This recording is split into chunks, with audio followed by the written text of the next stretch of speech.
SBS 뉴스입니다. 국내 코로나19 신규 확진자가 어제 403명 발생해 하루 만에 다시 400명대로 내려앉았습니다.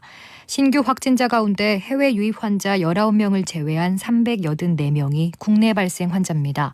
지역별로는 서울 155명, 경기 103명을 포함해 수도권에서 299명 확진됐고 부산 25명을 포함해 비수도권에서 85명 나왔습니다. 사망자는 11명이 발생해 1,507명으로 집계됐습니다.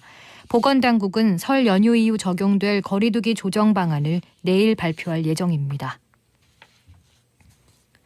설날인 오늘 정오쯤 시작된 전국 고속도로 정체가 오후 3시쯤부터 서서히 풀려 현재 일부 구간을 제외하고 대부분 원활한 흐름을 보이고 있습니다.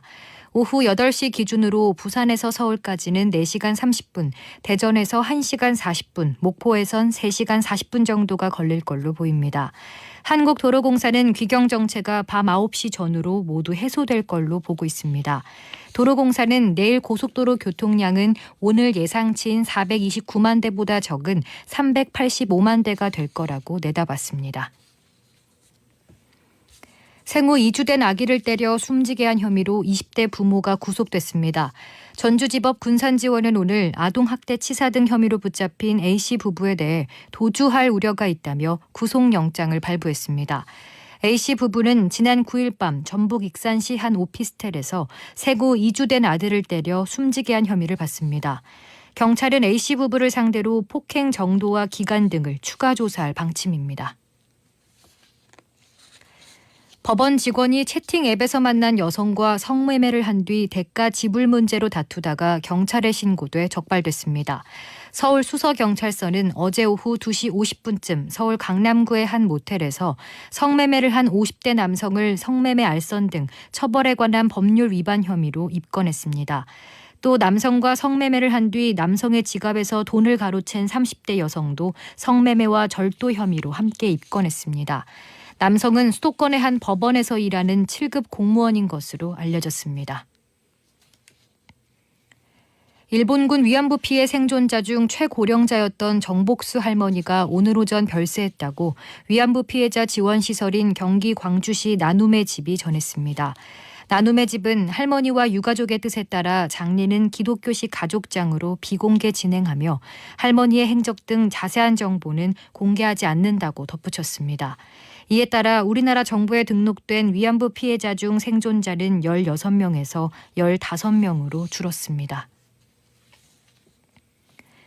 여성 멸시 발언으로 파문을 일으킨 모리 요시로 도쿄올림픽 패럴림픽 조직위원회 회장이 자신의 발언에 책임을 지고 사의를 표명했습니다. 모리 회장은 오늘 오후 열린 조직위 이사 평의원 합동 간담회에서 사임 의사를 밝혔고 조직위는 모리 회장의 후임을 선정하는 위원회를 구성하기로 했습니다. 모리 회장은 지난 3일 열린 일본올림픽위원회 임시평의원회에서 여성이사 증원 문제를 언급하면서 여성이 많은 이사회는 회의 진행에 시간이 걸린다고 발언해 여성 멸시 논란이 제기됐습니다. 영국이 중국 CCTV의 영어방송 채널인 CGTN 방송의 면허를 취소한 지 일주일 만에 중국이 영국 BBC 월드뉴스의 자국 내 방영 금지로 보복했습니다. 오늘 밤은 전국이 대체로 맑겠고 제주도는 흐리고 곳에 따라 빗방울이 떨어지겠습니다. 토요일인 내일도 전국이 대체로 맑겠습니다. 내일 아침 기온은 전국이 영하 5도에서 6도, 낮 기온은 서울 15도, 대전 16도 등 전국이 11도에서 19도로 포근한 날씨가 이어지겠습니다. 내일 수도권과 강원 영서, 충청과 호남, 대구와 울산, 경북의 미세먼지 농도는 나쁨, 그 밖의 지역은 보통 수준이 예상됩니다. 서울의 현재 기온은 6도입니다. 주시은입니다. 뉴스를 마칩니다. SBS